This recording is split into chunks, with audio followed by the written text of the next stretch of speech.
This happened about 4 years ago, during spring break, at a time when everything still felt normal and predictable. My girlfriend Anna had been insisting for months that we needed a break from everything, something quiet and isolated where we could just exist without responsibilities or distractions. And eventually I gave in and found a cabin online that seemed almost too perfect. It was deep in the woods, far away from anything recognizable, the kind of place where you don't hear traffic or see lights from other houses, just endless trees stretching in every direction. What stood out the most, though, was how cheap it was. I remember noticing that detail for a moment, feeling like it didn't quite make sense, like something about it was slightly off. But I brushed it aside because the idea of escaping everything for a few days felt more important than questioning it. Anna was excited. Hunter was tagging along since he was already staying with us during his break, and everything about the trip, at least on the surface, felt simple and harmless. We arrived Friday evening, just as the light was starting to fade, and the moment I stepped out of the car, I realized how isolated the place truly was.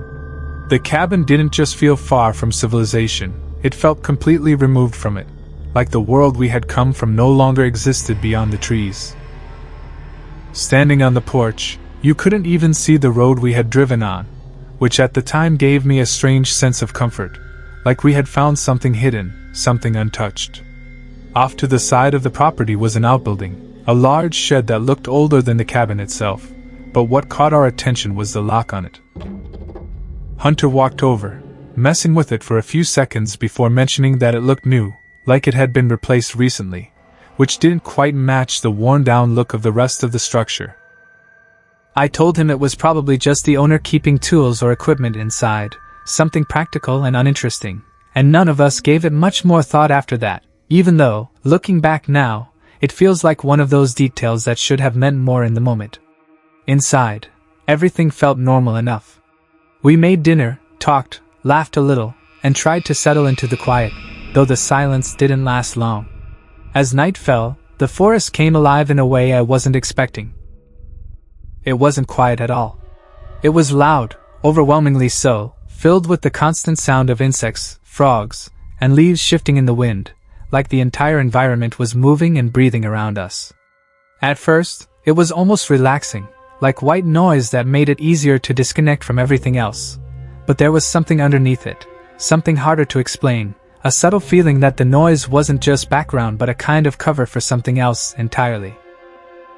At one point before falling asleep, I heard something heavier moving out there, something that didn't match the rhythm of the insects or the wind, something that sounded deliberate. I told myself it was a deer, just a normal animal moving through the woods, and eventually I managed to fall asleep, even though that sound stayed in the back of my mind in a way I couldn't fully ignore. I woke up suddenly to a heavy thump against the side of the cabin, the kind of sound that doesn't just wake you up but instantly fills you with a sense of alertness and confusion. For a moment, I just lay there, staring into the darkness, trying to convince myself it was part of a dream or maybe something natural like a branch falling. But then it happened again, the exact same sound, just as heavy and just as deliberate. Anna was still asleep beside me, completely unaware, and I remember feeling this growing pressure to check, even though every part of me didn't want to. I grabbed a flashlight and moved toward the window, not opening the door, not stepping outside, just trying to see what I could from inside.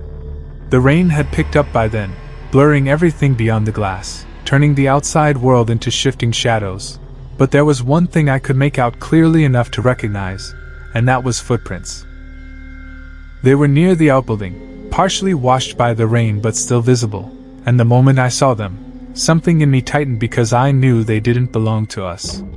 None of us had gone outside since the rain started, at least not that I was aware of, and even as I tried to come up with explanations, like maybe Hunter had stepped out without me noticing, none of them felt convincing. The shapes didn't look like animal tracks either. They looked human, and that realization brought with it a quiet kind of fear that settled deeper the longer I stood there staring. I locked everything again after that, checking the doors more than once, making sure the windows were secure, trying to create some kind of barrier between us and whatever was outside, and eventually I went back to bed, though sleep didn't come easily. When I finally drifted off again, it felt shallow, fragile, like I wasn't fully disconnected from what was happening around us, and when the knocking started a few hours later, it didn't feel like waking up so much as being pulled back into something I had never really escaped. The sound was unmistakable, deliberate and controlled, coming from the front door, and the moment it registered, I felt this immediate, sinking dread because there was no logical reason for anyone to be there at that time, not in a place like that, not at 4 in the morning. Anna woke up almost instantly, her fear more obvious than mine, and I could feel the tension in the room shift as we both realized that whatever was happening wasn't normal. I approached the door carefully, trying to stay quiet, trying to think, but before I could even say anything, a voice came from the other side, calm at first, introducing himself as a forest ranger and claiming there had been some kind of incident nearby that required a welfare check. The words themselves sounded reasonable, almost rehearsed, but something about the tone didn't sit right with me, something subtle but strong enough to trigger a sense of distrust I couldn't ignore. I hesitated before responding, buying time more than anything, and that was when Hunter came up behind me. I whispered for him to call the police, keeping my voice low enough that whoever was outside wouldn't hear, while I tried to keep the conversation going without giving anything away. The man didn't leave when I told him we were fine. Instead, he insisted on asking questions, his tone shifting slightly, becoming more impatient, more forceful, like he wasn't used to being told no. The longer it went on, the clearer it became that something was wrong. When Hunter told me quietly that the police said no rangers had been sent out to the area, the fear I had been trying to keep under control suddenly became real, solid, impossible to ignore. My heart started racing, my thoughts speeding up as every worst-case scenario pushed its way into my head at once, and at that point, I knew for certain that the person outside wasn't who he claimed to be. It was just us, in the middle of nowhere, with someone who had already lied to get us to open the door. The knocking grew louder, more aggressive, like he could sense the shift in our behavior, like he knew we weren't buying it anymore, and when I refused again, he started threatening us, saying he would break the door down, that we would be arrested, that we didn't have a choice. Anna shouted at him to go away, her fear breaking through in a way neither of us could hold back anymore, and that seemed to push him over the edge. He started kicking the door, hard enough that it shook with each impact, then moved around the cabin, his footsteps loud against the ground outside, circling, searching. I told Anna to lock herself in the bathroom, to stay there no matter what, and she didn't hesitate, while Hunter and I grabbed knives from the kitchen, not because we thought we had a real chance in a fight, but because doing nothing felt worse. Every sound became amplified after that, every step he took, every movement outside, every shift in the wind, all of it blending together into something overwhelming.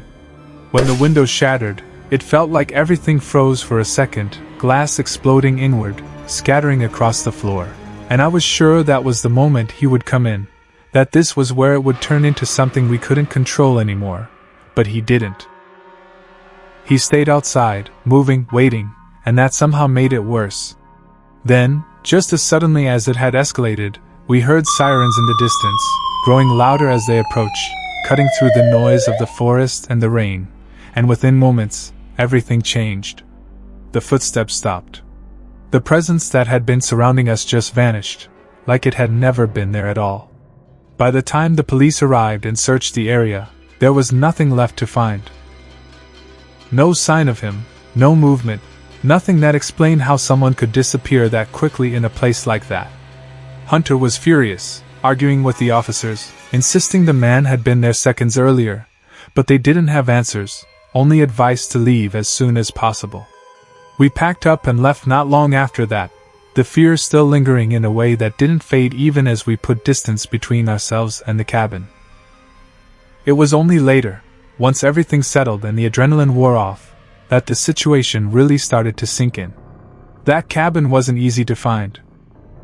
It wasn't somewhere you would just stumble across, especially not in the middle of the night, and the idea that someone not only knew about it but chose that exact time to show up, with a story ready, with a plan to get us to open the door, made the whole thing feel less random and more intentional.